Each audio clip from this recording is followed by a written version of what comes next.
It's a pleasure to be amongst scholars, students, some of you lecturers who are working on diaspora. It's a relatively new subject in the academia.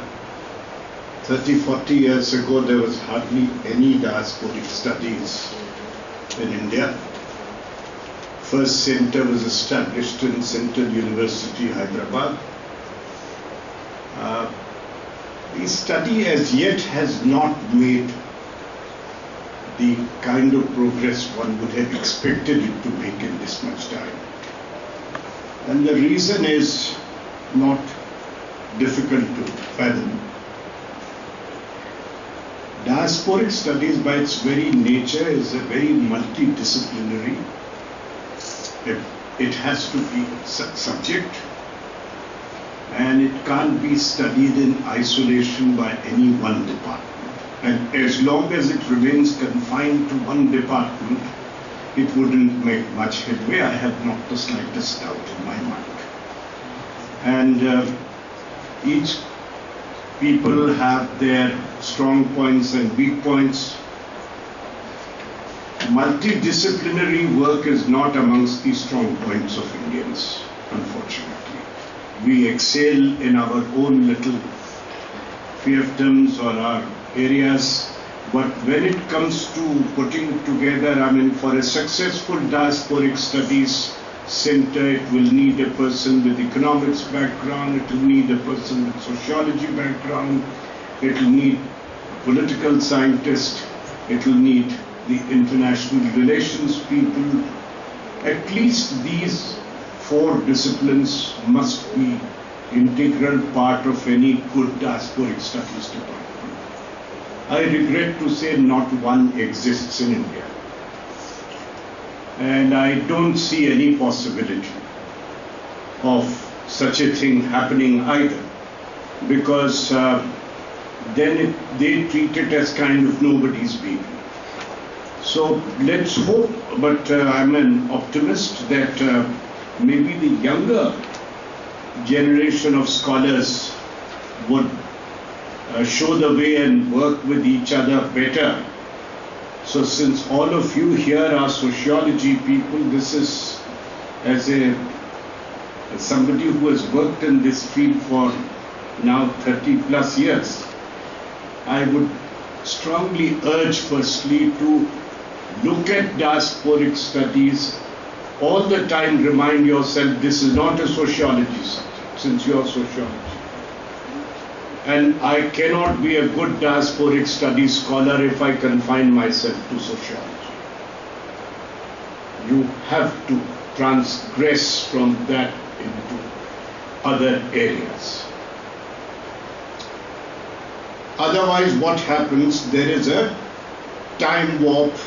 So the sociologists in India would study the conditions prevailed 50 years ago, in some 100 years ago, the issues of identity, this, that. One is the 5th discipline which I failed to mention. In fact, in India, this field was primarily pursued by the sociologists and the literature people. The literature people, because of the good name and prestige earned by the Indian origin authors, mostly writing in English, that they started doing work on Salman Rushdie and Mistry and Chitra Divakudni and all these people. So in a way, they've got a relationship between the sociology and the literature. We will have to go beyond. There is very little, for example, work in India in something most crucial to us. There are only, if you do Google search, you will not find more than 4 or 5 good studies on the impact of remittances, the diaspora remittances. Now that's a bread and butter issue. You are the largest recipient, 55 billion last year. 55 billion of remittance. but no solid good study. What one would like to see, there has been very good study on the impact of the workers in Gulf by the Center for Development Studies in Kerala. Now that kind of study is what one would expect if some of you would get together with your colleagues from the other departments. That would be a real contribution, and that is the only way the Indians would make it big name in the Diaspora Studies International. The world is very keen to know the impact. How does the largest recipient of remittances in the world utilize it? What impact it has on the economy, what impacts it has on the sociology and the social, on the society, what impact it has on the politics. So it's very interlinked discipline. Since all of you are very young, so I thought I will, before speaking on my subject today, I will take this opportunity as somebody committed to this field to pursue it in a multidisciplinary manner. Otherwise it will remain what is in Sanskrit called Koop Manduk, or frog in the well approach, and Indian diasporic studies will not be cited all over the world as a quality work in the journals. If you want that to happen, then it will require that kind of academic approach and rigor. Now, Dr. Sahu wanted me to speak on the diaspora policy, its evolution, its challenges that we face, and there are tremendous challenges in developing a diaspora policy. So what I would do is, I would begin with an overview of the diaspora policy. Now there is no point wasting your time giving you an overview of the Indian communities abroad. You all are working this field. You're aware of what is the strength of Indian diaspora, where they are in large numbers, and broadly what is their position in those societies. So I would not take time trying to give you a bird's eye view or a profile of the diaspora that all of you are. To another audience I would have had to give, but to you I need not. So let's take that since any significant number of diasporic communities have emerged only as a byproduct of colonialism. From 1834 onwards, when the Indians were taken as indentured labor to Mauritius, then followed by Indian indentured labor in Caribbean, Guyana 1838, then you have in other Caribbean countries, then you have South Africa. You have around the same time the process starting of the French getting into the fray, taking Indian indentured labor to La Réunion, Reunion Islands, just 40 minutes flight from Mauritius, Guadeloupe, Martinique, again in Caribbean. Then the newer next lot goes to next door Sri Lanka, Myanmar, Malaysia, and last indenture is to Fiji. That's how the large Indian communities emerged. With that, small numbers, because we were colony, we could go to UK, and small number still to Canada, and radiating south from Canada into California or Washington State and California. So you have some communities in these areas, and same colonial connection has led them to Australia, and a very, very small number in the old days to New Zealand, and the colonial connection again to Africa, East Africa for East African railways, and South Africa, they were already there, followed by because the empire needed people who could work low cost. So the result was that they would take lower end of professionals. It was much cheaper to take them from India. So they took these people. Now beginning with 1834, so that's where our policy towards diaspora begins as a result. When these Indians are taken to Mauritius, and so it required a policy formulation. A indenture policy came into being. It was contested right from the beginning. The colonial government's policy was clearly to look after the interest of Britain, not look after the interests of Indians. And we see that clearly reflected in the policy. Indenture itself, they knew, all the conditions, the agreement was a fraud, because the person signing didn't understand a thing of that agreement. He was not familiar with the language, so you had a paid agent like the recruiting agents today are doing for the Gulf people. So much worse situation, the recruiting agents were there for the recruitment to those colonies.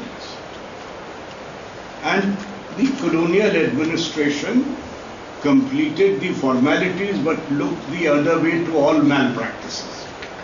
So it's all bail agreement, recruitment to begin with.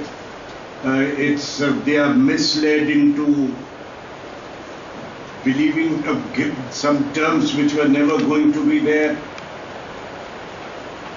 The text of the agreement itself was not understood by the person. So all the things, malpractices that you see today by the recruiting agents to Gulf, 10 times over you saw those malpractices at that time. And the government was aware of it, would have stopped it, did not choose to do so, because they were interested in looking after the interests of Britain. Once Indians reached Mauritius and the news started coming to India of their maltreatment, their long working hours, it already caused a little bit of ripples. So then they passed an act in 1837. So that's the first act, a legal document, and a 1837 act. Followed by the complaints still are pouring in that people are very shabbily treated. Their working conditions are very pathetic. So there is the other policy decision now, a major policy decision and an institution that continues till today. That is the office of the Protectorate General of the Immigrants. So emigration, now you had a Protectorate General. So he was supposed to satisfy that this agreement was fine. The person has understood the agreement, that he was being given the fair salary, etc., various things. So in a form it exists till today. Immigration clearance required. There is a category called immigration clearance required. Till some years ago, it was up to BA. Unless you are graduate, you required immigration clearance to go to work in Gulf and Malaysia and these places. Then Mr. E. Ahmed, when this ministry came in and he pleaded with me, I was secretary, no, bring it down to high school. So I said, fine, I agree with you, because all that presently it amounts to, I was of the same view, is that they have to bribe somebody for getting that stamp. So why put this poor worker through one more extra window of bribe? So it's done away with, and it was brought down to school, and then brought down to further, I think, to 10th. Now, so that office is still there. If you see the organization of the Ministry of Overseas Indian Affairs, there is a Protectorate General of Immigrants, and he has offices in major ports of the country, airports of the country. And the office still is not known for integrity or probity, as was at that time. Then you have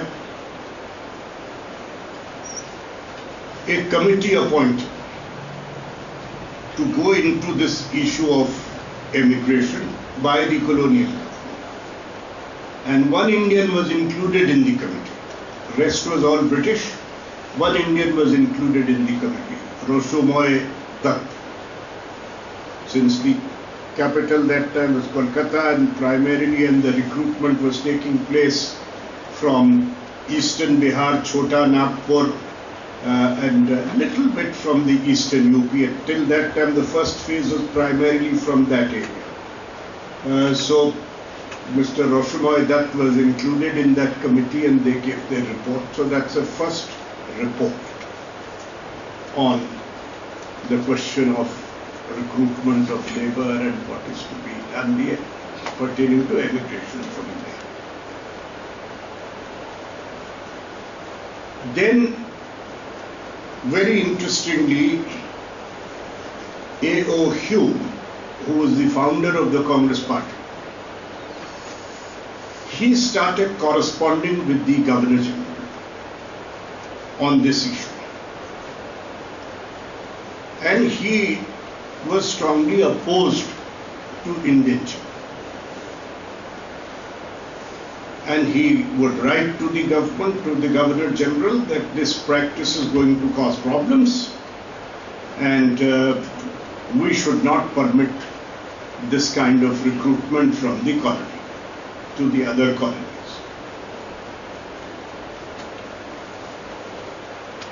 He started mobilizing opinion against indenture. Now, disregarding his petition, the Governor General allowed the recruitment, entered into agreement with the French government. There was a bilateral agreement between India and the French for recruitment of workers from the Indian colonies, because the French colonies alone were not enough for them. So a bilateral agreement is entered into between colonial government and the French colonial government to recruit workers from the British India. These are the people who are taken to Guadeloupe and Martinique. Then Mr. Hume ups the ante further, opposing. But the Governor General still disregards his protests and allows the recruitment of labor for the East African Railways to go to East Africa.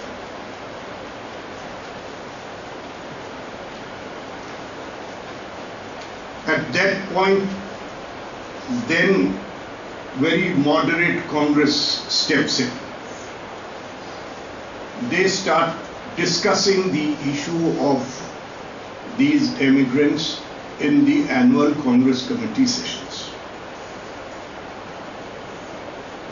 Then they feel, no, we should send delegations to actually find out what is the correct position. So the Congress sends delegations to these resolutions. And so some of the stalwarts of the early part of Congress were involved in this. They sent, and the issue is discussed in a very academic manner. 3 schools of thought were there at that time.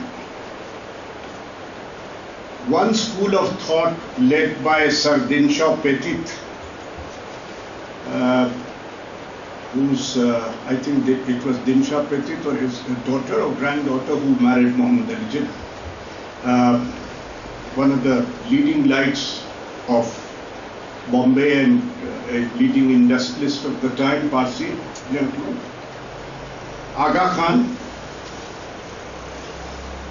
One group was led by these people, and they said, no, the right thing for us is that our population is growing. We should have an outlet for this growing population of India, and in fact, India should acquire colony abroad to take care of this growing population. And this is when the population had not touched 300 million. So you can imagine our people did think that this population growth is not a good idea. It's a different matter that we have not taken very effective measures even at 1.2 billion now. The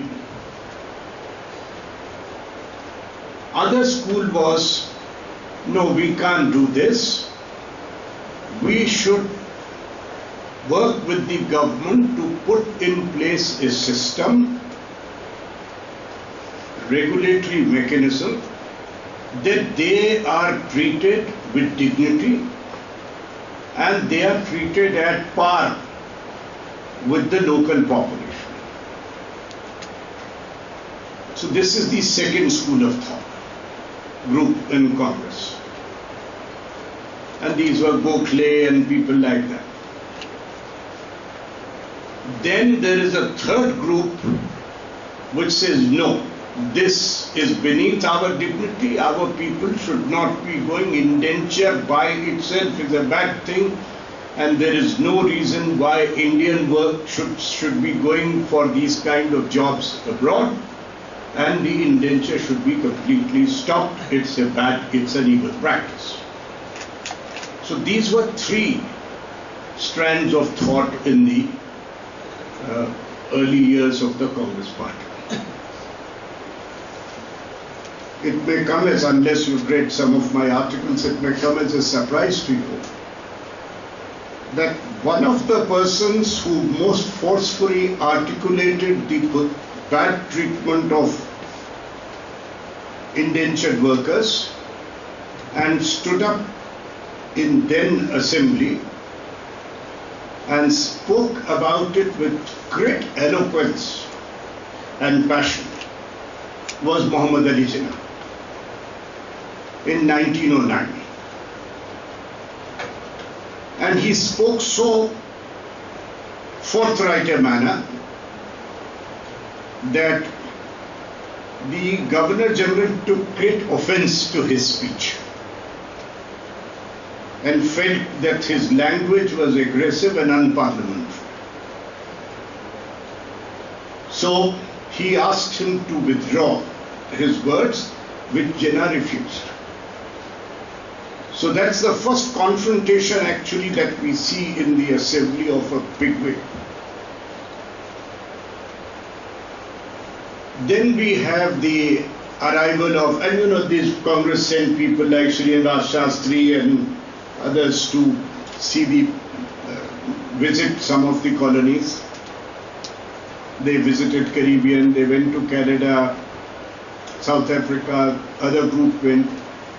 And then came the arrival of Gandhi on Indian political scene. And Gandhi was totally opposed to indenture, having had first-hand experience of what it is all about in South Africa. So he was forthrightly of the view, no indenture, it's an inhuman practice. And he sent, and his greatest ally in this was again a European, and that is C.F. Andrews. Other person was Manilal Doctor. So Manilal Doctor was sent to Mauritius, C.F. Andrews was sent to Fiji, and they spent some time, they came back and reported, and they made a very strong pitch. And the result was, finally, because the indenture was stopped, 1917 if I remember correctly, 16 or 17. Last indenture therefore was Fiji, but those who were in the pipeline continued to go. And Gandhi, with the help of C.F. Andrews, Manilal Doctors, year after year kept taking the question of the treatment of Indians in the colonies, though they had settled down, their indenture had come to an end. But those who had settled down there, who had not returned, they were treated very badly. So they continued to take up this matter. Next, as young scholars for all of you, is very interesting would be the views of Jawaharlal Nehru. Since Nehru was the architect of, was the main person mostly drawing up the foreign policy resolutions of the Congress party. So Nehru was also quite appalled at the condition of Indians abroad. He travelled. He addressed Indian community, a large Indian gathering in Singapore in 1937. He addressed Indian gatherings in other places. And his speeches are very instructive there. You can find that in the Nehru Memorial Library. And he was very forthright that India is today weak. We do not have the strength to protect the interests of our brothers, Indians abroad. But when India is free and strong, we will protect your interests, we will take care of your interests. So, then came the first interim government of 1946 with Nehru as the Prime Minister. And he abolished this Department of Overseas Indians, which existed in Government of India. And then he stopped the trade with South Africa, which was very substantial at that time. It was a very bold decision because 4 to 5% of the total bilateral trade of India at that time in 47 was with South Africa.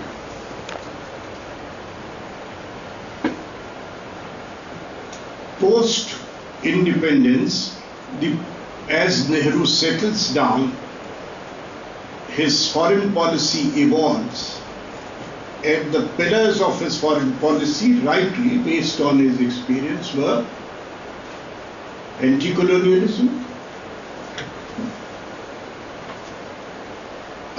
anti-apartheid, so support to all independence movements in all the British colonies, or in fact in all colonies. So he was a very strong supporter of the Indonesian independence movement, also not just the British colonies.